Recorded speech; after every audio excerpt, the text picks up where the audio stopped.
എനിക്ക് പ്രസിഡന്റിനോട് പറയാനുള്ളത്, ഇന്നത്തെ ഓഫീസിന്റെ ഉദ്ഘാടനം ഗംഭീരമായി. നല്ല ഓഫീസാണ് ഉണ്ടാക്കിയിരിക്കുന്നത്, വളരെ വലുതല്ലെങ്കിലും. പക്ഷെ അത് പൂർണ്ണമായിട്ടും ഒരു വിജയിച്ച ഓഫീസാണെന്ന് പറയുന്നത് അടുത്ത തദ്ദേശ തെരഞ്ഞെടുപ്പിൽ മുഹമ്മ മണ്ഡലത്തിൽ പാർട്ടിക്ക് ലഭിക്കുന്ന വിജയത്തിന്റെയും നിയമസഭാ തെരഞ്ഞെടുപ്പിൽ എൻഡിഎക്ക് ലഭിക്കുന്ന മുന്നേറ്റത്തിന്റെയും അളവുകോലിന്റെ അടിസ്ഥാനത്തിലായിരിക്കണം. ഇവിടെയുള്ള എല്ലാവർക്കും കടന്നു വരാൻ കഴിയണം. കമ്മ്യൂണിസ്റ്റ് പാർട്ടിയുടെ ഓഫീസ് പോലെ ഇതൊരു ഇരുമ്പ് മറക്കുള്ളിൽ പ്രവർത്തിക്കുന്ന ഓഫീസ് ആയിരിക്കരുത്. കോൺഗ്രസിന്റെ ഓഫീസ് പോലെ ഇത് ഒരു നാഥനില്ല കളരിയായും മാറാൻ പാടില്ല. ഇത് ബിജെപിയുടെ ഓഫീസാണ്, ശ്രീ നരേന്ദ്രമോദി നേതൃത്വം നൽകുന്ന പാർട്ടിയുടെ ഓഫീസാണ് എന്ന് നമ്മൾ മനസ്സിലാക്കി പ്രവർത്തിക്കണമെന്ന് ഞാൻ അഭ്യർത്ഥിക്കുകയാണ്.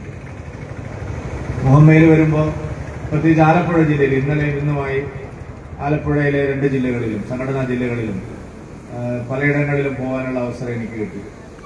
ആലപ്പുഴ ഒരു കാലത്ത് പട്ടിണിക്കാരുടെയും അല്ലെങ്കിൽ പട്ടിണി മാറ്റാനും ദാരിദ്ര്യ നിർമ്മാർജ്ജനത്തിനും ഒക്കെ പറയുന്ന എന്നതിനൊക്കെ വേണ്ടി പറയുന്ന വലിയ ചരിത്രമുള്ള ഒരു നാടായിട്ടാണ് നമ്മൾ പുറം ലോകത്തുള്ളവർ കാണുന്നത്.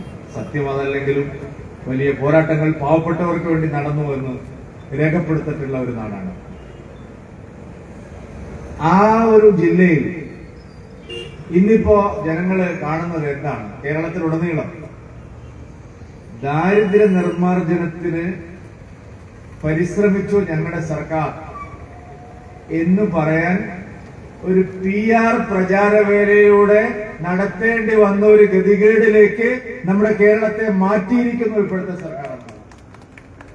ദാരിദ്ര്യ നിർമ്മാർജ്ജനത്തിനായി പോരാടിയിട്ടുള്ള പാർട്ടി, വാരിക്കുന്തമെടുത്ത് പോരാടിയിട്ടുള്ള പാർട്ടി, പോലീസിന്റെയും പട്ടാളത്തിന്റെയും മുമ്പിൽ മുട്ടുമടക്കാത്ത പാർട്ടി എന്നൊക്കെ പറയുന്ന പാർട്ടി കഴിഞ്ഞ 9-10 വർഷമായിട്ട് ഇവിടെ ഭരിച്ചിട്ട് ഞങ്ങള് 60,000 ആളുകളെ അതിദാരിദ്ര്യ വിമുക്തമാക്കി എന്ന് വലിയ ക്യാമ്പയിൻ മോഹൻലാൽ വന്നില്ലെന്നു മമ്മൂട്ടിയും ഒക്കെ വിളിച്ച് വലിയ ക്യാമ്പയിൻ നടത്തേണ്ടി വരുന്നു. അതിനാണ് ഏറ്റവും വലിയ വിരോധാഭാസം. എന്താ നടന്നിരിക്കുന്നത്? കേരളത്തിൽ ഇനി ദാരിദ്ര്യമേ ഇല്ല, ദാരിദ്ര്യം പൂർണ്ണമായിട്ട് നിർമ്മാർജ്ജനം ചെയ്തിരിക്കുന്നു എന്നാണ് പറയുന്നത്. അതിദാരിദ്ര്യമുക്ത സംസ്ഥാനമായിട്ട് കേരളം മാറി. നിങ്ങളിപ്പോ ഈ പാർട്ടി ഓഫീസിന്റെ അടുത്തുനിന്ന് ഒരു 200 മീറ്റർ അങ്ങോട്ടോ ഒരു 200 മീറ്റർ ഇങ്ങോട്ടോ നടന്നാൽ ഒരു പണ്ഡിതന്മാരുടെയും ഒരു മാധ്യമ അവലോകനം നടത്തുന്നവരുടെ ഒരു വിലയിരുത്തലും ഇല്ലാതെ നിങ്ങൾക്ക് അതിദാരിദ്ര്യം എങ്ങനെയാണ് ഈ സർക്കാർ നിർമ്മാർജ്ജനം ചെയ്തതെന്ന് കാണാൻ കഴിയും. സർക്കാർ തന്നെ പറയുന്നത് ദാരിദ്ര്യ നിർമ്മാർജ്ജനത്തിന് ഞങ്ങളൊരു മാനദണ്ഡങ്ങൾ 5-10 വെച്ചിരുന്നു. എന്താ മാനദണ്ഡങ്ങൾ? എല്ലാവർക്കും സ്വന്തമായൊരു കിടപ്പാടം വേണം, നല്ലൊരു കിടപ്പാടം വേണം. മുഖ്യമന്ത്രി തന്നെ പറഞ്ഞതാണ്, വിദഗ്ധന്മാർ അവരുടെ മാർഗരേഖയിലും പറഞ്ഞതാണ്. എല്ലാവർക്കും സ്വന്തമായൊരു കിടപ്പാടം, നല്ലൊരു കിടപ്പാടം വേണം. ആദ്യത്തെ പോയിന്റ് നിങ്ങൾ നോക്കണം. കേരളത്തിലെ എല്ലാ പാവപ്പെട്ട മനുഷ്യരും സ്വന്തമായൊരു കിടപ്പാടമുണ്ടോ? എന്റെ മുമ്പിൽ പല തദ്ദേശ ഭരണ സ്ഥാപനങ്ങളിലെ മെമ്പർമാരിയ്ക്കുന്നുണ്ട്. പല വർഷങ്ങളായിട്ട് പൊതുപ്രവർത്തനം നടത്തുന്ന ആളുകളുണ്ട്. ഓരോ വാർഡിലും ജനങ്ങളെ നേരിട്ട് അറിയുന്ന പാർട്ടി പ്രവർത്തകരുണ്ട്, അല്ലാത്ത നാട്ടുകാരുണ്ട്. എന്റെ പ്രസംഗം കമ്മ്യൂണിസ്റ്റുകാരും ചിലപ്പോൾ കേൾക്കുന്നുണ്ടാവും. പണ്ടത്തെ പോലെയല്ല, ഇപ്പൊ അവരും BJP-കാരുടെ പ്രസംഗത്തിന് എടുത്ത് നാളെ ഓടിക്കുന്ന പരിപാടിയൊന്നുമില്ല, അത് നടക്കില്ല കേരളത്തിൽ. അവരും കേൾക്കുന്നുണ്ടാവും. കേരളത്തിലെ എല്ലാ പാവപ്പെട്ടവർക്കും വീടുണ്ടാവും. ഗവൺമെന്റിന്റെ ഔദ്യോഗിക കണക്ക് കേരളമാകെയുള്ള തദ്ദേശ സ്ഥാപനങ്ങളിൽ, പഞ്ചായത്തുകളിൽ വീടിനായി അപേക്ഷിച്ച റൂറൽ PMAY-ൽ മാത്രം ഗ്രാമീണ മേഖലയിലുള്ള ഗ്രാമപഞ്ചായത്തുകളിലുള്ള പ്രധാനമന്ത്രി ആവാസ് യോജനയുടെ പേരിൽ ഇവിടെ നടപ്പാക്കുന്ന ലൈഫ് മിഷൻ പദ്ധതിയിൽ മാത്രം, ലൈഫ് മിഷൻ എന്ന് പറഞ്ഞാൽ ഇവരുടെ സ്വന്തം കാശല്ല, സെൻട്രൽ ഗവൺമെന്റ് കാശും കൂടി ചേർക്കുന്നുണ്ടല്ലോ. ആ ലൈഫ് മിഷൻ മാത്രം 7 ലക്ഷത്തിലധികം അപേക്ഷകൾ കെട്ടിക്കിടക്കുകയാണ്. 7 ലക്ഷം പാവപ്പെട്ട മനുഷ്യര് ഗ്രാമപ്രദേശങ്ങളിൽ ലൈഫ് മിഷനിൽ വീട് വേണം എന്ന് പറഞ്ഞുകൊണ്ട് തദ്ദേശ സ്ഥാപനങ്ങളിൽ കൊടുത്ത അപേക്ഷയ്ക്ക് ഇതുവരെ തീർപ്പായിട്ടില്ല. ഇനി പല തദ്ദേശ സ്ഥാപനങ്ങളിലും കേരളത്തിലുടനീളം നിങ്ങൾക്ക് കാണാം ലൈഫ് മിഷൻ പദ്ധതിയുടെ പേരിൽ ആരംഭിച്ചിട്ടുള്ള പല വീടുകളും പൂർത്തീകരിക്കപ്പെട്ടിട്ടില്ല. പിന്നെ എങ്ങനെയാണ് കേരളത്തിലെ എല്ലാ പാവപ്പെട്ടവർക്കും കിടക്കാൻ നല്ല കിടപ്പാടം ഉണ്ടായി എന്ന് ഈ സർക്കാർ അവകാശപ്പെടുന്നത്?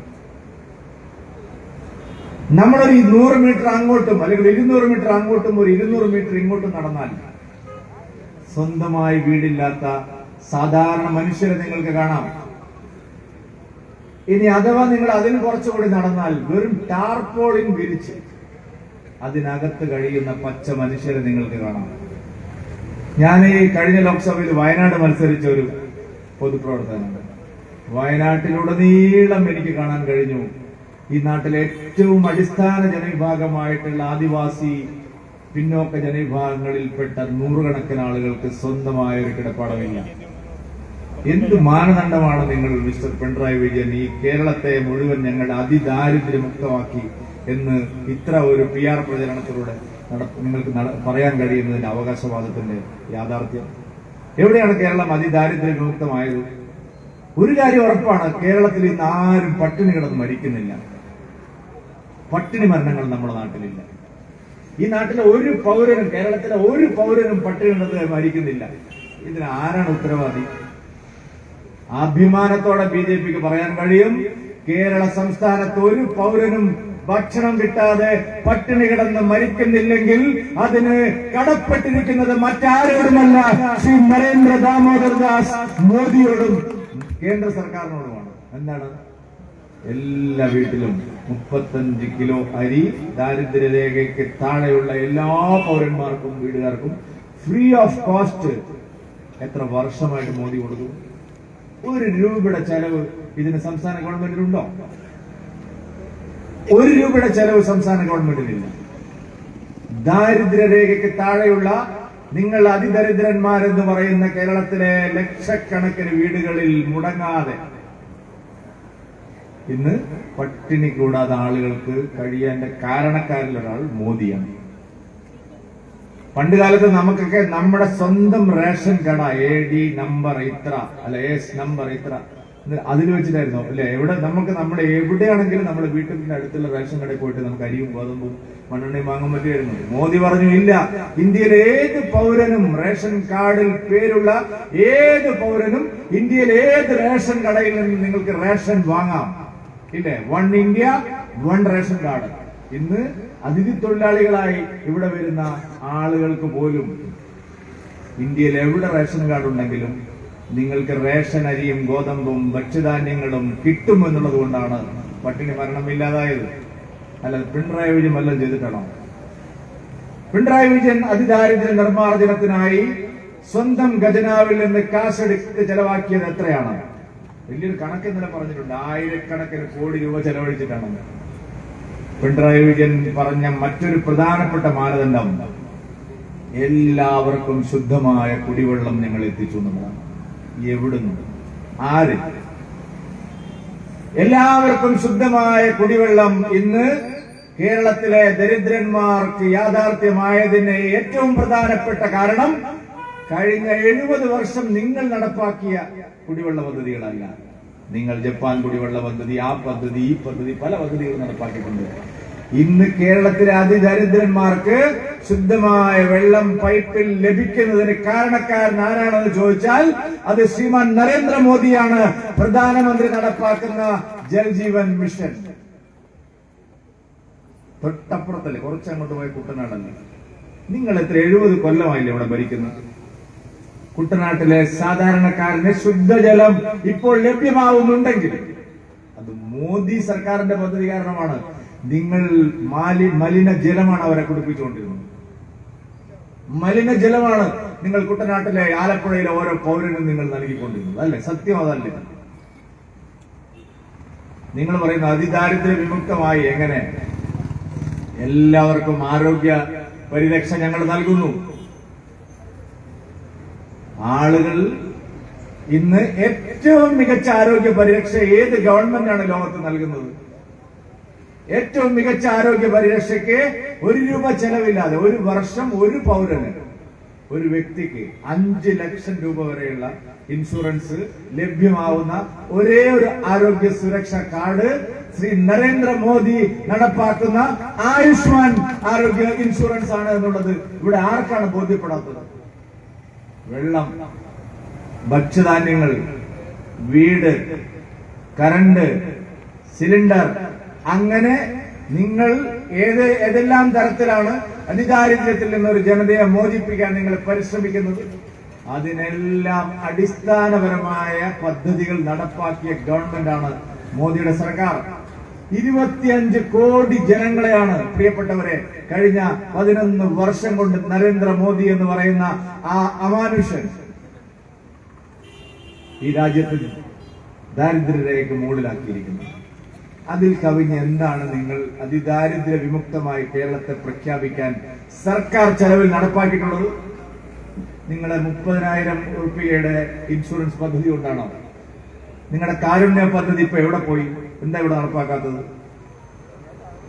നോക്കൂ, നിങ്ങൾ ഏത് കാര്യം നോക്കിയാലും മോദി സർക്കാർ പാവപ്പെട്ടവരെയാണ് ആദ്യം കണ്ടത്. ഞങ്ങളുടെ സർക്കാരിനെ കുറിച്ച് നിങ്ങൾ പറഞ്ഞു ഇത് സുഡ് ഗുഡ് സർക്കാരാണ്, ഇത് അംബാനിയുടെയും അദാനിയുടെയും സർക്കാരാണ്. മോദി പറഞ്ഞു ഞാൻ ആരോടെങ്കിലും കടപ്പെട്ടിരിക്കുന്നതെങ്കിൽ അത് ഈ രാജ്യത്തെ കോടാനുകോടി വരുന്ന ദരിദ്ര നാരായണന്മാരോടാണ്, ദാരിദ്ര്യരേഖയ്ക്ക് താഴെയുള്ളവരോടാണ്. പോഷകാഹാരം എന്തായിരുന്നു? മോദി സർക്കാർ അധികാരത്തിൽ വരുന്നതിന് മുമ്പ് നമ്മുടെ രാജ്യത്തെ കുട്ടികളുടെ പോഷൺ അഭിയാൻ എന്തായിരുന്നു? പോഷകാഹാരം നമ്മുടെ കുട്ടികൾക്ക് സർക്കാർ കൊടുത്തിരുന്നത്. ഇന്ന് എന്താ കൊടുക്കുന്നത്? സർ, ഈ രാജ്യത്ത് ഒരു പെൺകുട്ടി ഗർഭിണിയായ ദിവസം മുതൽ ഗർഭം ഡിറ്റക്ട് ചെയ്ത ദിവസം മുതൽ മോദി കൊടുക്കുകയാണ് എല്ലാം. ആദ്യത്തെ പ്രസവത്തിൽ ഒരു സഹോദരിക്ക്, ആദ്യത്തെ പ്രസവം എന്ന് പറഞ്ഞാൽ അറിയാലോ ഒരു സഹോദരിയുടെ ജീവിതത്തിൽ എങ്ങനെയായിരിക്കും അത് സ്വാധീനിക്കുന്നത്. ഒരു എത്രയും വൈകാരികമായിട്ടുള്ള ഒരു മുഹൂർത്തമാണ് ഏതൊരമ്മയുടെ സഹോദരിയുടെ. പ്രസവം കണ്ടുപിടിച്ചു കഴിഞ്ഞ അന്നു മുതൽ ഗർഭസ്ഥ ശിശുവിനും അമ്മയ്ക്കും പോഷകാഹാരങ്ങൾ ലഭിക്കാനുള്ള ഫ്രീ ഓഫ് കോസ്റ്റ് 5000 ഉറുപ്പിക ഇന്ത്യയിൽ ഏതെങ്കിലും ഒരു പ്രധാനമന്ത്രി ഈ രാജ്യത്തെ സാധാരണ സ്ത്രീകൾക്ക് നൽകിയിട്ടുണ്ടെങ്കിൽ അത് ശ്രീ നരേന്ദ്രമോദിയുടെ സർക്കാർ. പ്രസവിച്ച് കഴിഞ്ഞാലോ കുഞ്ഞുങ്ങളുടെ തൂക്കവും വെണ്ണവും വണ്ണവും അന്ന് തന്നെ വന്നിട്ട് എടുക്കുകയാണ് നമ്മുടെ അംഗൻവാടികളിൽ. ആ കുട്ടികൾ വളരുന്നതിനനുസരിച്ച് അവരുടെ കൈയും കാലും വളരുന്നുവെന്ന് നോക്കി ലോകം മുഴുവനുള്ള പാശ്ചാത്യ രാജ്യത്തും വികസിത രാജ്യത്തുമുള്ള കുട്ടികളോടൊപ്പം നമ്മളെ കുട്ടികൾക്ക് ആരോഗ്യവും അതുപോലെ തന്നെ പോഷണവും ലഭിക്കാൻ ആവശ്യമായിട്ടുള്ള പോഷണ അഭിയാൻ ഇല്ല. ഈ രാജ്യത്ത് നിങ്ങളെന്താ പറഞ്ഞത്? ബിരിയാണി കൊടുക്കണം എന്നാ പറഞ്ഞത് സ്കൂളിൽ, അല്ലേ? ഒരു കൊച്ചു കുഞ്ഞിന്റെ നിങ്ങൾ ഇത് കണ്ടില്ല, ഒരു കുഞ്ഞിനോട് എന്താണ് വേണ്ടെന്ന് ഒരു ചാനൽ വരെ ചോദിച്ചു വന്നിട്ട് എനിക്ക് ബിരിയാണി വേണമെന്ന് പറഞ്ഞു. ശിവൻകുട്ടി അപ്പൊ തന്നെ പ്രഖ്യാപിച്ചു നീ എല്ലാവർക്കും ബിരിയാണി കൊടുക്കും. ഇവിടെ ബിരിയാണി കൊടുക്കുന്നുണ്ടോ നിങ്ങളുടെ എല്ലാ സ്കൂളിലും? PTA പ്രസിഡന്റുമാരോടും അച്ഛമ്മമാരോടും ചോദിച്ചാൽ മതി. ആരും ഇപ്പൊ അച്ഛമാവാൻ താല്പര്യം കാണിക്കുന്നില്ല. അദ്ദേഹത്തോട് ചോദിച്ചത് പണ്ടൊക്കെ അച്ഛമാവാനുള്ള മത്സരമായിരുന്നു. ഇപ്പൊ അച്ഛമായാലും ഹെഡ്മാസ്റ്റർ ആയാലും എന്താ സ്ഥിതി? അയാൾ സഞ്ചി എടുത്തിട്ട് പോകണം, രാവിലത്തെ കാര്യം പയറും പിന്നെ തലയിൽ ചാക്ക് എടുത്തിട്ട് വിറകിന് പോകണം. കുട്ടികൾക്ക് നിങ്ങളുടെ കയ്യിൽ കാശില്ല ഉച്ചക്കഞ്ഞി പോഷകാഹാരങ്ങൾ നൽകാൻ. മോദി അതിനാണ് PM ശ്രീ കൊണ്ടുവന്നത്. നിങ്ങൾ ഇവിടുന്ന് ഒപ്പിട്ടിട്ട് തിരിച്ചു പോയല്ലോ. ഉസ്മാൻ സ്കൂൾ എന്ന് പറയുന്ന ഒരു സ്കൂളിന്റെ കാര്യം ഏഷ്യാനെറ്റ് നമ്മൾ എപ്പോഴും വിമർശിക്കുന്ന ഞാനാണെങ്കിൽ ഇതിങ്ങളോട് വല്ലപ്പോഴും സത്യം പറഞ്ഞു.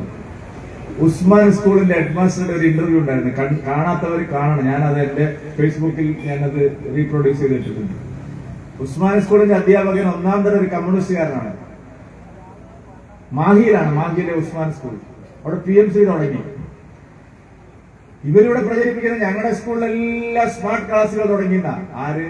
PTA-ക്കാരും നാട്ടുകാരും ചേർന്നിട്ട് 4 കമ്പ്യൂട്ടർ വാങ്ങി അവിടെ ഒരു മുറിക്കകത്ത് വെച്ചത് ഒഴിച്ചാൽ നിങ്ങൾ എന്ത് സ്മാർട്ട് ക്ലാസ് അവിടെ ഉണ്ടാക്കിയത്?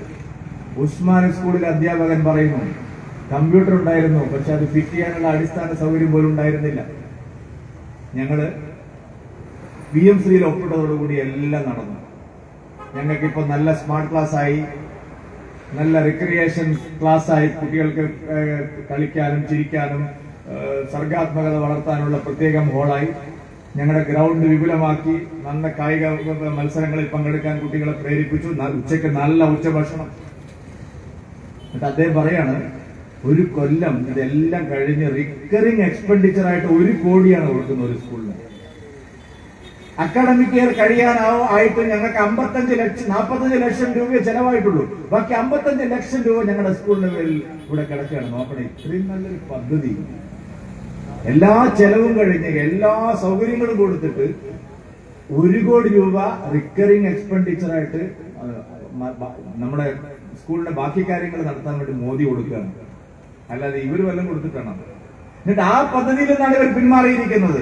അങ്ങനെ അടിസ്ഥാനപരമായി നോക്കിയാൽ ഓരോ മേഖലയിലും ശ്രീ നരേന്ദ്രമോദിയുടെ സർക്കാർ കണ്ടറിഞ്ഞ് നടപ്പാക്കിയതിലൂടെയാണ് ഈ രാജ്യം ഇന്ന് 4ാമത്തെ വലിയ സാമ്പത്തിക ശക്തിയായി ലോകത്തിന് മുമ്പിൽ ഉയർന്നു നിൽക്കുന്നത്. അതിന്റെ ഭാഗമായിട്ടാണ് കേരളത്തിലും ദാരിദ്ര്യരേഖയ്ക്ക് മുകളിലേക്ക് ആളുകൾ വന്നത്.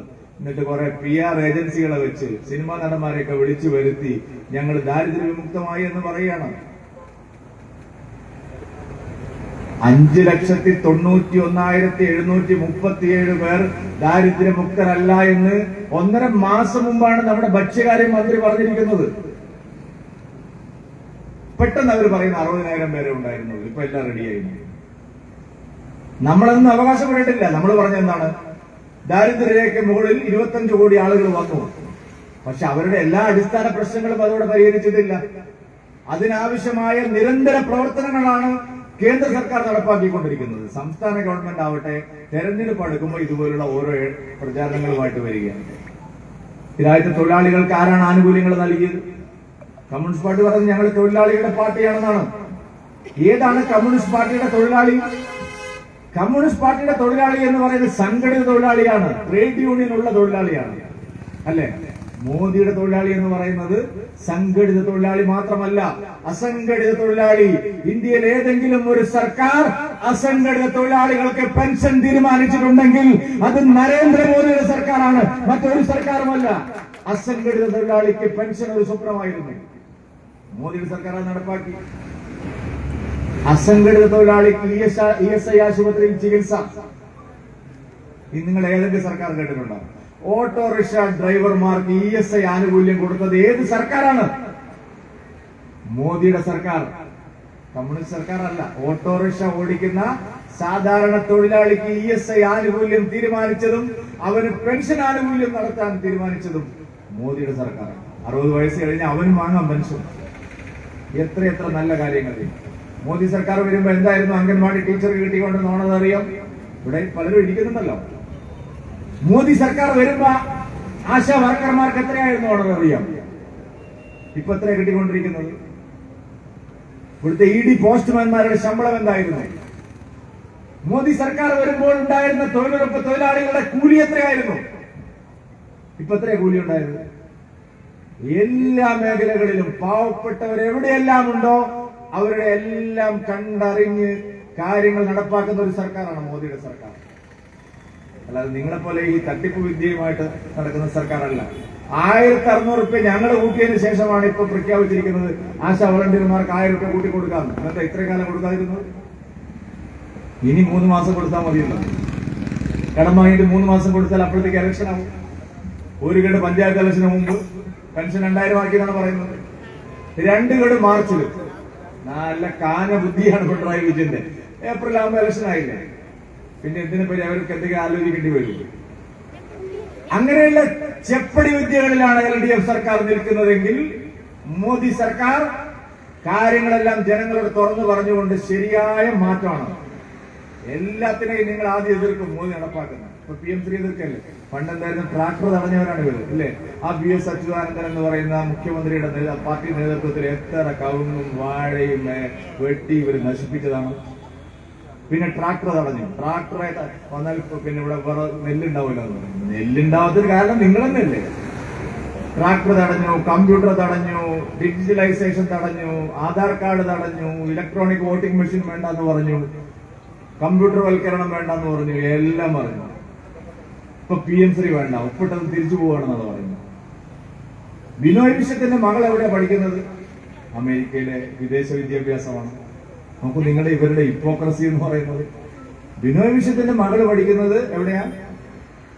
അമേരിക്കയിൽ, ഫോറിൻ യൂണിവേഴ്സിറ്റി. 25 കൊല്ലം മുമ്പ് നമ്മുടെ വിദേശകാര്യ വിദഗ്ധൻ TP ശ്രീനിവാസൻ സാർ പറഞ്ഞു, നമ്മുടെ കുട്ടികൾക്ക് ഫോറിൻ യൂണിവേഴ്സിറ്റിയിലെ എന്ത് വേണം, ഓഫ് ക്യാമ്പസ് ഇവിടെ കൊണ്ടുവരണം. അതായത് ബിനോയ് വിശ്വം കാശുള്ളത് കൊണ്ട് അയാളുടെ മകളെ അമേരിക്കയിൽ കൊണ്ടുപോയി നല്ല വിദ്യാഭ്യാസം കൊടുക്കണം. ഇവിടെ കേരളത്തിലൊന്നും പഠിക്കുന്നില്ല. ടി.പി. ശ്രീനിവാസൻ സാർ പറഞ്ഞു, നമ്മുടെ കേരളത്തിലെ കുട്ടികൾക്ക് വലിയ വിസ ചെലവും യാത്രാ ചെലവും അവിടുത്തെ ചെലവ് ഫീസും വേണം ഇവിടെ പോയി വിദേശത്ത് പോയി പഠിക്കണമെങ്കിൽ. അതിന് നമുക്കിപ്പോ കമ്പ്യൂട്ടർ വന്നതോടുകൂടി നമുക്ക് ഇവിടെ ഓഫ് ക്യാമ്പസ് വെച്ചാൽ മതി, ഇവിടെ നമുക്ക് പഠിക്കാം. അപ്പൊ അയാളെ അടിച്ച് നിലത്തിട്ടു. 25 കൊല്ലം മുമ്പ്. ഇപ്പോഴും ബിനോയ് വിശ്വം വിദേശത്ത് പോയി മകളെ പഠിപ്പിക്കുന്നു. SFIയുടെ അഖിലേന്ത്യാ പ്രസിഡന്റ് ഞങ്ങൾ, എന്താ പേര് ഞാൻ വന്നു. ഓൻ പഠിക്കുന്നത് PM ശ്രീ കോളേജിലാ. NEP നടപ്പാക്കിയ കോളേജിലാണ്. ഉത്തർപ്രദേശിലെ NEP നടപ്പാക്കിയ കോളേജിൽ SFIയുടെ അഖിലേന്ത്യാ പ്രസിഡന്റ് പഠിക്കുന്നു. സകലമാന കമ്മ്യൂണിസ്റ്റ് നേതാക്കന്മാരുടെയും മക്കള് അമേരിക്കയിലും ഇംഗ്ലണ്ടിലും പഠിക്കുന്നു. നമ്മുടെ കുട്ടികൾക്ക് ലോകോത്തര നിലവാരമുള്ള വിദ്യാഭ്യാസം കൊടുക്കാൻ സർക്കാർ തയ്യാറാവുമ്പോൾ അതിവിടെ തടയുന്നു. ഇതാണ് കേരളത്തിൽ കമ്മ്യൂണിസ്റ്റുകാർ ജനങ്ങൾക്ക് നൽകുന്ന വികസനം. എന്നിട്ട് കുറെ PR പ്രചരണം. പ്രിയപ്പെട്ടവരെ, നമ്മുടെ നാട് ഇങ്ങനെ പോകുന്നതിന് കാരണം വിദ്യാർത്ഥികൾക്ക് ഒരു തൊഴിലവസരവുമില്ല. മോദി എന്താ പറഞ്ഞത്? 10ാം ക്ലാസ് പാസ്സാവുമ്പോഴേക്കും നമ്മുടെ ഒരു കുട്ടി 15 വയസ്സാവുമ്പോഴേക്കും ഏതെങ്കിലും മെച്ചപ്പെട്ട ഒരു തൊഴിൽ വൈദഗ്ധ്യം നേടണം, നൈപുണ്യം നേടണം. എന്താ തെറ്റ്? ഇപ്പൊ എന്താ നമ്മൾ പഠിക്കുന്ന കെമിസ്ട്രി, ഫിസിക്സും മലയാളം, ഇംഗ്ലീഷും കണക്കും പഠിച്ചിട്ട് നമ്മൾ തട്ടത്ത് പുസ്തകം വെച്ച് പോയിട്ട് കുട്ടിക്ക് എന്തെങ്കിലും അറിയോ? പ്രായോഗിക ജീവിതത്തിൽ ഒരു സ്വിച്ച് ബോർഡ് ഫിറ്റ് ചെയ്യാൻ അറിയില്ല. ഒരു ഡ്രിപ്പായാലും നമ്മുടെ കറണ്ട് ഡ്രിപ്പായാലും അത് നേരെയാക്കാൻ നമ്മളെ കുട്ടിക്ക് അറിയോ? ഇനി എന്തെന്നാ പഠിപ്പിക്കുന്നവരിവിടെ? മോദി പറഞ്ഞു 10ാം ക്ലാസ് ആവുമ്പോഴേക്കും ഏറ്റവും മികച്ച ഒരു തൊഴിൽ അവൻ വൈദഗ്ധ്യം നേടണം. അതിനെന്ത് ചെയ്യണം? അവന്റെ ടേസ്റ്റ് എന്താണെന്ന് മനസ്സിലാക്കി, അവന്റെ അഭിരുചി എന്താണെന്ന് മനസ്സിലാക്കി പ്രീ പ്രൈമറി ക്ലാസ്സിൽ നിന്ന് അവന് പഠിക്കണം. ആ കുട്ടിക്ക് എന്താണ് ഇഷ്ടം? ചിത്രകലയാണോ, എഞ്ചിനീയറിംഗ് ആണോ, വേറെ എന്തെങ്കിലും കൺസ്ട്രക്ഷൻ ആണോ, വേറെ എന്തെങ്കിലും AI ടെക്നോളജി ആണോ? അവനെ 3 വയസ്സാവുമ്പോ അല്ലെങ്കിൽ 4 വയസ്സാവുമ്പോ അവന്റെ ബ്രെയിൻ, അവന്റെ IQ എന്താണെന്ന് വിദഗ്ധന്മാരെ പരിശോധിച്ച് ആ കുട്ടിക്ക് അതിൽ വൈദഗ്ധ്യം കൊടുക്കുക. അതാണ് ദേശീയ വിദ്യാഭ്യാസ നയം, അല്ലാണ്ട് വേറൊന്നുമല്ല. അങ്ങനെ കുട്ടികളെ ജപ്പാനിലൊക്കെ കുട്ടികളെ വളർത്തുന്നത് പോലെ നമ്മളെ കുട്ടികള് വിദ്യാഭ്യാസം 10ാം ക്ലാസ് ആവുമ്പോഴേക്കും തുടർ പഠനത്തിൽ അവൻ ഏതിന് പോകണം. ഇപ്പൊ അറിയുന്നില്ല ആൾക്കാർ, കുട്ടികൾക്ക് രക്ഷിതാക്കളെ നിർബന്ധിക്കുക, മോനെ നീ ഡോക്ടർ ആവും, ഈവനിങ് പോയിട്ട് MBBS പഠിക്കാൻ പറ്റുമോ, മോനെ നീ എഞ്ചിനീയർ ആവുക. അച്ഛനും അമ്മയാണ് പറയുന്നത്. ഇവൻ എഞ്ചിനീയർ ആവണോ, ഇവൻ ഡോക്ടർ ആവണോ, ഇവൻ CA ആവണോ, ഇവൻ ശാസ്ത്രജ്ഞനാവണോ, ഇവൻ AI ടെക്നോളജി വിദഗ്ധനാവണോ, ഇവൻ ബഹിരാകാശ വിദഗ്ധനാവണോ എന്ന് അവന്റെ അഭിരുചി അനുസരിച്ച് പഠിപ്പിക്കുന്ന ഏറ്റവും ഉദാത്തമായ ഒരു വിദ്യാഭ്യാസ പരിഷ്കാരം കേരളത്തിൽ കൊണ്ടുവരാൻ അത് 5 കൊല്ലം ഇവർ തടഞ്ഞു വെച്ചു. ഈ നാറികള് ഒരു 10 കൊല്ലം കഴിയുമ്പോൾ ഇത് അംഗീകരിക്കും, ഒരു സംശയവും നിങ്ങൾക്ക് വേണ്ട. അപ്പോഴേക്കും നമ്മളെ കുട്ടികളുടെ 15 വർഷം ഇല്ലാതാവും, ഈ തലമുറയുടെ ഭാവി ഇല്ലാതാവും. അതാണ് ഇവിടെ നടക്കുന്നത് പ്രിയപ്പെട്ടവരെ. എന്നിട്ട് ഇവർ പറയുകയാണ് ഞങ്ങൾ ഇവിടെ കേരളത്തെ അങ്ങോട്ട് എടുത്ത് മേലോട്ട് ഉയർത്തുകയാണ്. ആരാണ് എടുത്ത് മേലോട്ട് ഉയർത്തുന്നത്? മറ്റു രാഷ്ട്രീയത്തിലേക്ക് ഞാൻ അധികം കടക്കുന്നില്ല. ഇതെന്തൊരു നാടാണിത്? നല്ല ഒരു കാര്യം സമ്മതിക്കില്ല. എന്നാലോ സകലമാന ഗുണ്ടായിസവും കള്ളത്തരവും കൊള്ളയും ഇവർ നടത്തുന്നു. ഇപ്പൊ ഇന്ത്യയിൽ ഒരു സ്റ്റേറ്റിൽ അമ്പലത്തിൽ ഇത്ര മോശം നടക്കുന്നു. പണ്ടുണ്ടായിരുന്നു അരുൺ നസീബ്, ബാബർ, മുഹമ്മദ് ഗസനി, മുഹമ്മദ് ഗോറി, ഐറ്റങ്ങൾ കുറെ ഉണ്ടായിരുന്നു. സോമനാഥൻ കൊള്ളയടിച്ചു, അയോധ്യ കൊള്ളയടിച്ചു, മധുര കൊള്ളയടിച്ചു, കാശ് കൊള്ളയടിച്ചു. കേരളത്തിലാണെങ്കിൽ ശ്രീരംഗപട്ടണം, മൈസൂരിൽ നിന്നൊരു കൊള്ളക്കാരൻ വന്നു. ആര്? ടിപ്പു സുൽത്താൻ. എല്ലാ അമ്പലങ്ങളും കൊള്ളയടിച്ചു. അവരൊക്കെ എങ്ങനെയാ കൊള്ളയടിച്ചത്? ഒരു കാലാൾപ്പടയും കുതിരപ്പടയും തോക്കും ഒക്കെ ആയിട്ട് വന്നിട്ട് അമ്പലത്തിൽ കയറി സ്വർണവും വൈരവും എല്ലാം കൊള്ളയടിച്ചു. പിണറായി വിജയനോ ഒരു കാലാൾപ്പടയില്ല, ഒരു കുതിരപ്പടയില്ല. അവന്റെ പാർട്ടി നേതാക്കന്മാരെയും ദേവസ്വം ബോർഡിലെ ഉദ്യോഗസ്ഥന്മാരെയും എല്ലാം വെച്ച് അന്ന് ടിപ്പു സുൽത്താൻ ചെയ്ത അതേ കാര്യമല്ലേ കേരളം ഉടനീളം നടത്തിക്കൊണ്ടിരിക്കുന്നത്? കൊള്ളക്കാണ്. ഒരു സ്റ്റേറ്റിലും ഇതുപോലെ അമ്പലം കൊള്ളയില്ല. നമ്മളെ സാക്ഷര കേരളത്തിൽ, നമ്പർ 1 കേരളത്തിൽ. ഇത് കേരളമാണെന്നാണ് പറയുന്നത്. എന്താ നടക്കുന്നത്? നമ്മളാദ്യം ശബരിമലയിൽ മാത്രമേ ഉള്ളൂ. ആദ്യം ദ്വാരപാലക ശില്പങ്ങൾ. എന്തൊരു വിദഗ്ധനാണെന്നറിയും. പിണറായി വിജയൻ കമ്പനിക്ക് ഒരു ഗുണമുണ്ട്, സ്വർണ്ണ എവിടെ കണ്ടാൽ അപ്പത്തേക്ക് കൊള്ളയടിക്കാനുള്ള. സ്വർണത്തിനോട് ഇത്രയും വലിയൊരു കമ്പുള്ള ഒരു മുഖ്യമന്ത്രി നമ്മളെ ഒരു ഗവൺമെന്റ് എവിടെ സ്വർണമുണ്ടോ അവർ പിണറായി കമ്പനിയും. സ്വർണ്ണക്കള്ളക്കടത്ത് വിദേശ വിമാനത്താവളം വഴി കുറെ കൊള്ളയടിച്ചു. അത് കഴിഞ്ഞ് കസ്റ്റംസ് പിടിക്കുന്ന സ്വർണം അവരോട് കൊള്ളയടിക്കാൻ കിടുവ പിടിച്ചു എന്ന് പറയുന്ന പോലെയാണ്. കസ്റ്റംസുകാർ സ്വർണമായി പുറത്തേക്ക് വരുമ്പോഴേക്ക് കസ്റ്റംസുകാരുടെ സ്വർണം പിണറായി വിജയന്റെ ആൾക്കാരെ കൊള്ളയടിക്കും. അങ്ങനെ എല്ലാ സ്ഥലത്തും സ്വർണം ഭയങ്കര വീക്ക്നെസ്. അങ്ങനെ ദ്വാരപാലക ശില്പങ്ങളിലേക്കാണ് ആദ്യം. എന്താണ് ഒരു നല്ലോണം അറിയാം എങ്ങനെയാണ് ദ്വാരപാലകൻ ആരാണ്? അയ്യപ്പന്റെ കാവൽക്കാരനാണ് അല്ലെ. നമ്മളൊരു പണക്കാരന്റെ വീട് കൊള്ളയടിക്കാൻ ഒരു കൊള്ളക്കാരൻ പോവാണ്, എന്താ ആദ്യം ഗേറ്റ് പണി അടിച്ച് താഴെ ഇടും അല്ലേ. അയ്യപ്പന്റെ കാവൽക്കാരനെ ആദ്യം എടുത്തു, അതുകൊണ്ടുപോയി. ദ്വാരപാലകന്മാർ ആദ്യം കൊണ്ടുപോയി. പിന്നെ എന്ത് ചെയ്യും? കള്ളൻ നേരെ അകത്തേക്ക് കയറും, വാതിൽ പൊളിക്കും ഇല്ലേ. പിണറായി വിജയന്റെ കമ്പനി പിന്നെ അയ്യപ്പന്റെ വാതിൽ പൊളിച്ച് അതെടുത്തുണ്ട്. പിന്നെയോ അത് കഴിഞ്ഞാൽ നമ്മൾ ചുമരിലൊക്കെ കുത്തി നോക്കും, അയ്യപ്പന്റെ ചുമരിലുള്ള സ്വർണം അടിച്ചുകൊണ്ട്. അങ്ങനെ കാവൽക്കാരെ കൊണ്ടുപോയി, വാതിൽ പൊളിച്ചു കൊണ്ടുപോയി, ചുമരിലെ പാളികൾ കൊണ്ടുപോയി. ഇനി ഒരാൾ മാത്രമേ കൊണ്ടുപോകാൻ ബാക്കി ഉണ്ടായിരുന്നുള്ളൂ. ആരാണ് അത്? അയ്യപ്പനെ. ഒരു മാസം കൂടി, രണ്ടാഴ്ച കൂടി കഴിഞ്ഞിരുന്നെങ്കിൽ അയ്യപ്പ വിഗ്രഹവും അടിച്ചു കൊണ്ടുപോകുന്ന വിഗ്രഹ മോഷ്ടാവായി പിണറായി വിജയനെയും കമ്പനിയെയും ചരിത്രം രേഖപ്പെടുത്തുമായിരുന്നു. പക്ഷേ അയ്യപ്പൻ ചില്ലറക്കാരനല്ലാത്തതുകൊണ്ട് മതി മക്കളെ എന്ന് പറഞ്ഞ് കാര്യങ്ങളൊക്കെ പുറത്തു വന്നു. നോക്കണം ഈ മഹന്മാരുടെ ഒരു കള്ളക്കളി അല്ലേ. ഇതൊക്കെ നടത്തിയ ആൾക്കാര് അയ്യപ്പ ഭക്തന്മാരെ പറ്റിക്കാൻ വേണ്ടിയിട്ട് ഒരു ആഗോള അയ്യപ്പ സംഗമം വെച്ചു. ആഗോള അയ്യപ്പൻ സംഗമം പിണറായി വിജയന്റെ വക. ആഗോള അയ്യപ്പ സംഗമം കഴിഞ്ഞ് ഒരാഴ്ച കഴിയുമ്പോൾ കാര്യം പുറത്തു വന്നു. നമ്മുടെ നാട്ടിലെ നല്ല മനസ്സുകളായിട്ടുള്ള പലരും, പല പ്രമുഖ നല്ല മനസ്സിന്റെ ഉടമകളും പറഞ്ഞു, പിണറായി വിജയൻ ഇപ്പൊ ആള് മാറിപ്പോയി, ആള് നല്ല ആളാണ്. കാരണം അന്ന് ചെയ്ത തെറ്റ് പിണറായി വിജയൻ മനസ്സിലായി. അതുകൊണ്ട് ആ തെറ്റ് തിരുത്താൻ പിണറായി വിജയൻ തയ്യാറായി. എവിടെ നായിന്റെ വാല് 12 കൊല്ലം ഓടക്കോയിലിട്ടാലും അതിന്റെ വാല് നേരെയാവോ? പിണറായി വിജയനെ 1000 ഗംഗയിൽ മുക്കിയാലും 2000 പ്രാവശ്യം പമ്പയിൽ മുക്കിയാലും പിണറായി വിജയൻ സർക്കാരിന്റെ പാപക്കറ കഴുകിക്കളയാൻ കഴിയുമോ? ശബരിമല അത്ര ദ്രോഹിച്ച ആളല്ലേ. അയ്യപ്പ സംഗമം നടന്ന ഒരാഴ്ച കഴിയുമ്പോഴേക്കും ഭഗവാൻ അയ്യപ്പൻ കാണിച്ചു കൊടുത്തു യഥാർത്ഥത്തിലുള്ള പിണറായി വിജയനും ഈ സർക്കാരും ആരാണെന്ന്. ഇതുപോലെ കൊള്ള നടത്തിയ, ദേവസ്വം കൊള്ള നടത്തിയ ഒരു സർക്കാർ നമ്മുടെ രാജ്യത്ത് വേറെ എവിടെയെങ്കിലും ഉണ്ടോ? അത്ര ചതിയന്മാരുടെ സർക്കാരാണ് ഇവിടെ ഭരിച്ചുകൊണ്ടിരിക്കുന്നത്. അത്ര കൊള്ളക്കാരുടെ സർക്കാരാണ് ഇവിടെ ഭരിച്ചുകൊണ്ടിരിക്കുന്നത്. അതുകൊണ്ട് നമ്മൾ മനസ്സിലാക്കണം. ഇപ്പൊ വാസു കുടുങ്ങിയില്ലേ? വാസു നിങ്ങൾക്ക് അറിയില്ല ആരാണെന്ന്. എനിക്ക് നല്ല ഓർമ്മയുണ്ട്.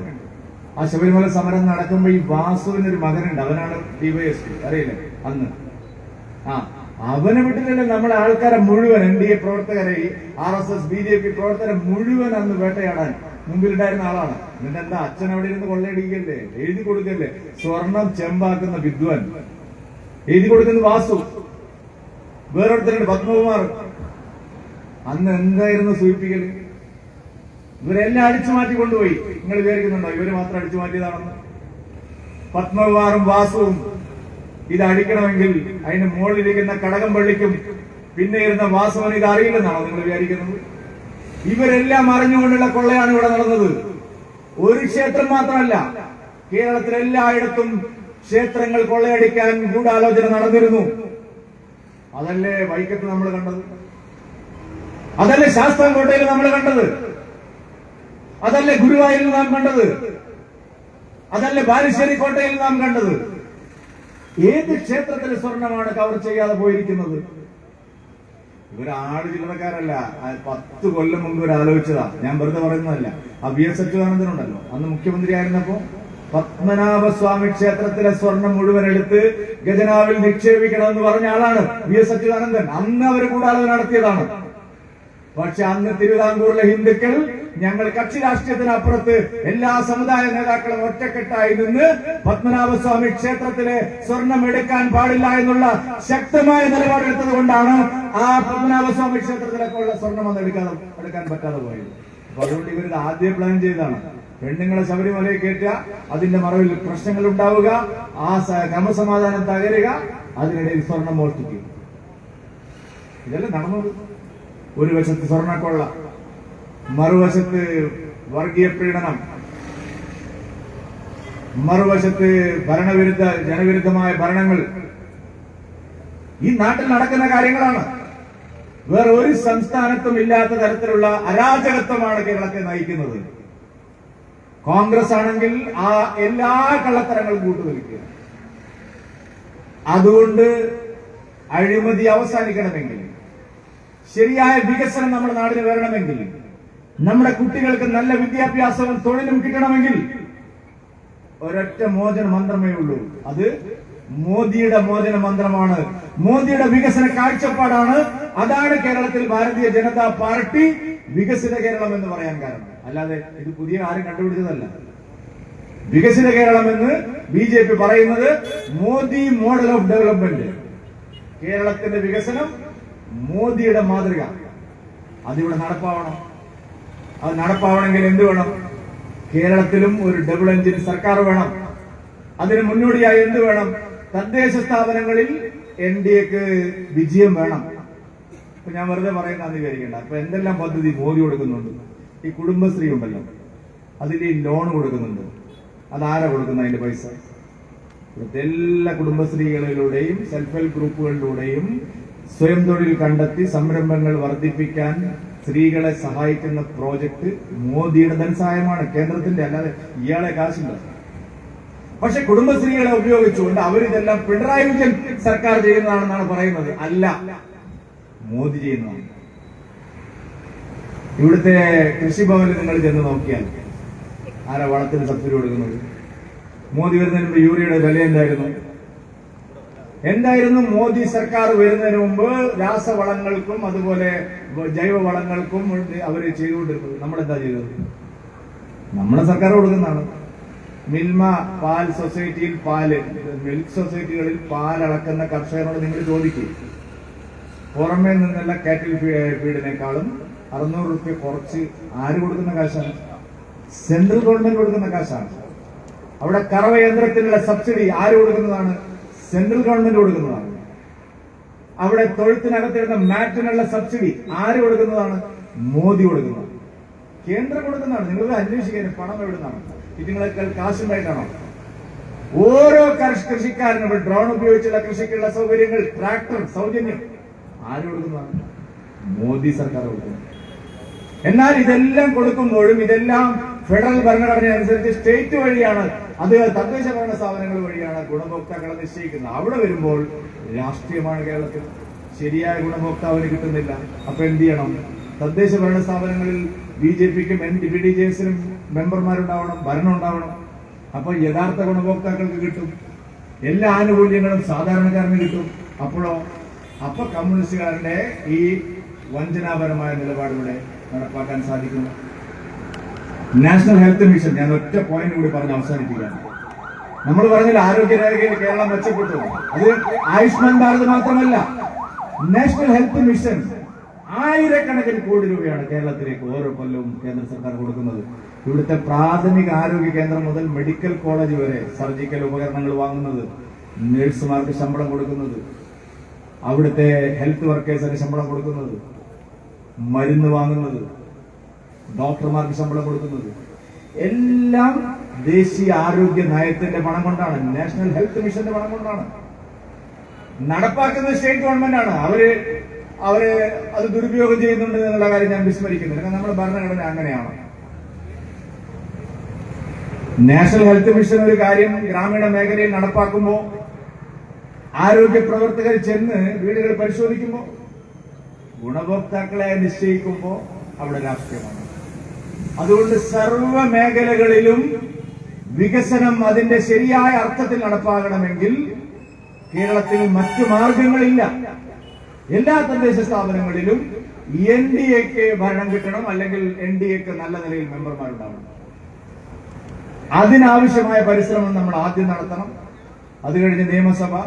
അങ്ങനെ മോദി സർക്കാർ വിഭാവനം ചെയ്യുന്ന, ലോകം മുഴുവൻ അംഗീകരിക്കുന്ന വികസന മാതൃക അത് കേരളത്തിൽ ഫലപ്രദമായി നടപ്പാകാനുള്ള ആദ്യ ഇടപെടൽ, ജനങ്ങളുടെ ഇടപെടലാണ് ഈ 2 തെരഞ്ഞെടുപ്പുകൾ.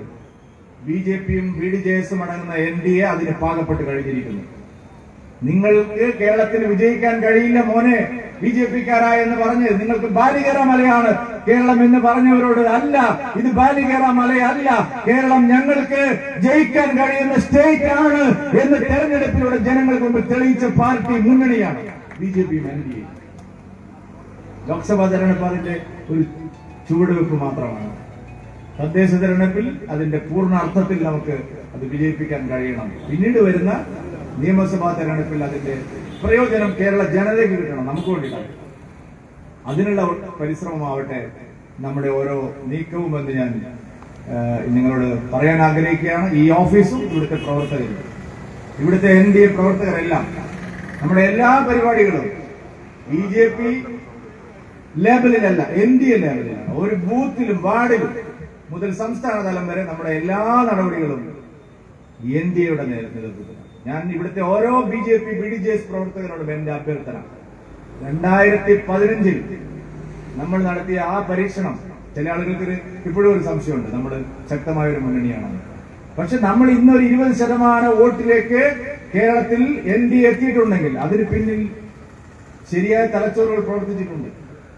2015 തദ്ദേശ തെരഞ്ഞെടുപ്പിൽ നാം നടത്തിയ ഉജ്ജ്വലമായ നീക്കം അതാണ് കേരളത്തിലെ എല്ലാ ഗ്രാമങ്ങളിലേക്കും നമുക്ക് സ്വാധീനമില്ലാത്ത വലിയൊരു ജനവിഭാഗത്തിലേക്ക് കടന്നു വരാൻ അന്ന് നമ്മൾ നടത്തിയ നീക്കമാണ്.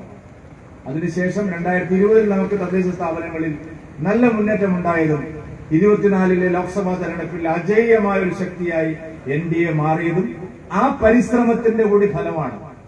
അതുകൊണ്ട് NDA എന്നുള്ള മുന്നണി നമ്മൾ യാഥാർത്ഥ്യവൽക്കരിച്ച് എല്ലാ ഗ്രാമങ്ങളിലും ഒരു ബഹുജന അടിത്തറ വർദ്ധിപ്പിച്ച് ഈ രണ്ട് തെരഞ്ഞെടുപ്പുകളെയും ഗൗരവപൂർവ്വം നേരിടുന്ന ഒരു പാർട്ടി മുന്നണിയുമായി മാറണമെങ്കിൽ ഈ ഓഫീസിൽ ഇരുന്ന് ജനങ്ങൾക്ക്, ഇതുപോലുള്ള ഓരോ ഓഫീസിലും ഇരുന്ന് ജനങ്ങൾക്ക് ആ കാര്യങ്ങൾ എത്തിക്കാനുള്ള ഒരു വേദിയെ അതിനെ മാറ്റണമെന്ന് എല്ലാവരോടും അഭ്യർത്ഥിച്ചുകൊണ്ട് ഈ മണ്ഡലം കമ്മിറ്റി ഓഫീസ് മനോഹരമായി ഇവിടെ നമുക്ക് തുറന്നു തന്ന പാർട്ടി മണ്ഡലം പ്രസിഡന്റ് രാഘവൻ ചന്ദ്രയെയും അതിന്റെ സഹപ്രവർത്തകരെയും ഇവിടുത്തെ പാർട്ടി NDA നേതാക്കളെയും ഒരിക്കൽ കൂടി ഹാർദമായി അഭിനന്ദിച്ചുകൊണ്ട് ഞാൻ വാക്കുകൾ അവസാനിപ്പിക്കുന്നു. നിങ്ങൾക്ക് നമസ്കാരം.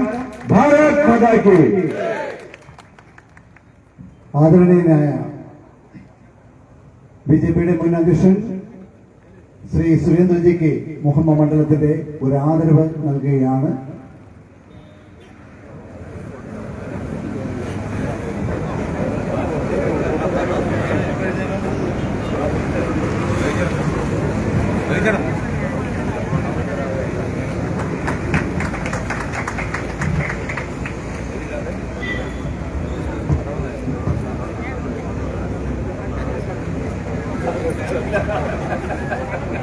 തുടർന്ന് വിവിധ പ്രിയങ്കരനായ മുൻ സംസ്ഥാന അധ്യക്ഷൻ ശ്രീ K. സുരേന്ദ്രൻജിയെ പാണാവള്ളി മണ്ഡലം കമ്മിറ്റി ആദരിക്കുന്നതിനായി ക്ഷണിക്കുന്നു.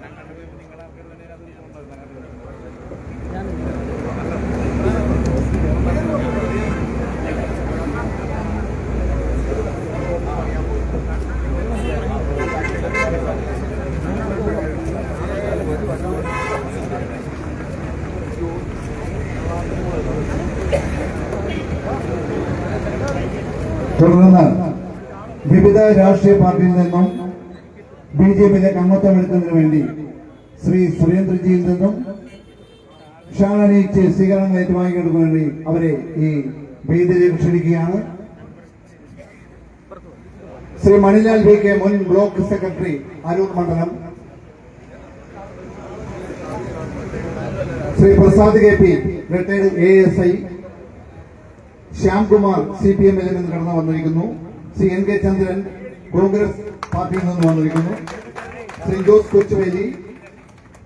പ്രജിത്ത് CPM-ന്റെ പക്ഷത്തു നിന്ന് വന്നിരിക്കുന്നു. ബിബിൻ CPM കമ്മിറ്റിയിൽ നിന്ന് വന്നിരിക്കുന്നു. കൂടാതെ സുമാ നടേശൻ, കേരള ചിത്രകലാ പരിഷത്ത് ജില്ലാ സെക്രട്ടറി ശ്രീ സുമാജി ക്ഷണിച്ചുകൊള്ളുന്നു. Shri VK Thilakan, retired KSRTC ഉദ്യോഗസ്ഥൻ. ശ്രീ സാജൻ K. സുനിൽ കുന്നത്ത് എന്നിവർ ബഹുമാനപ്പെട്ട K. സുരേന്ദ്രജിയിൽ നിന്നും അംഗത്വം സ്വീകരിക്കുകയാണ്. എല്ലാവരും കൈയടിച്ച് പ്രോത്സാഹിപ്പിക്കുക.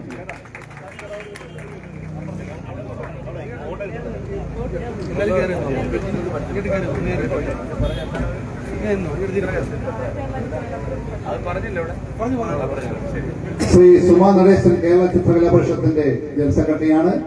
മ്യൂറൽ പെയിന്റിംഗ് ചെയ്യുന്ന ഒരു ആർട്ടിസ്റ്റ് കൂടിയാണ്.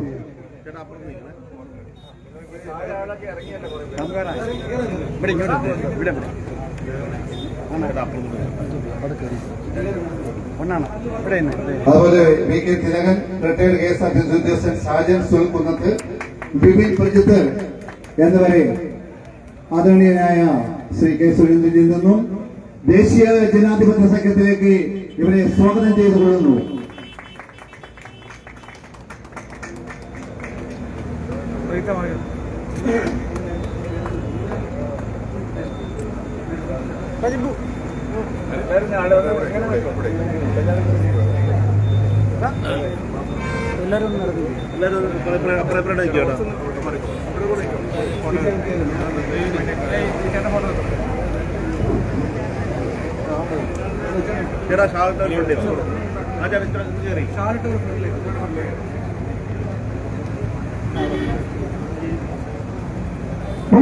भारत माता के, भारत माता के, जय जय बीजेपी, जय जय बीजेपी, जय जय भारत माता, भारत माता के।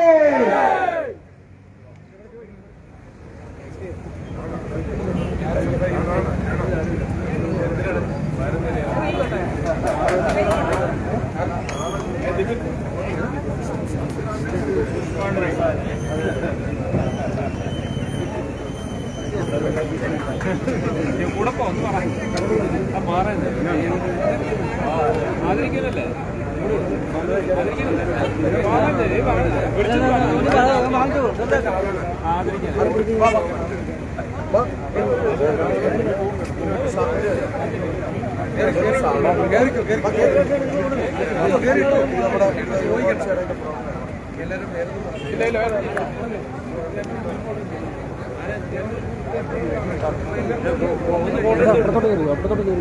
സുരേന്ദ്രൻജിയെ ആദരിക്കുന്നത് SC മോർച്ചയുടെ ജില്ലാ secretary Shri Rupesh, Cherthala south area panchayat കമ്മിറ്റിയുടെ പ്രസിഡന്റ് ശ്രീ വിപിൻ മങ്ങാടൻ,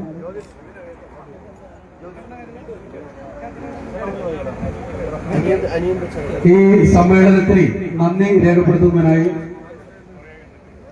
BJP മുഹമ്മ മണ്ഡലം general secretary Shri Anil K ശേഖരനെ ക്ഷണിച്ചോളൂ.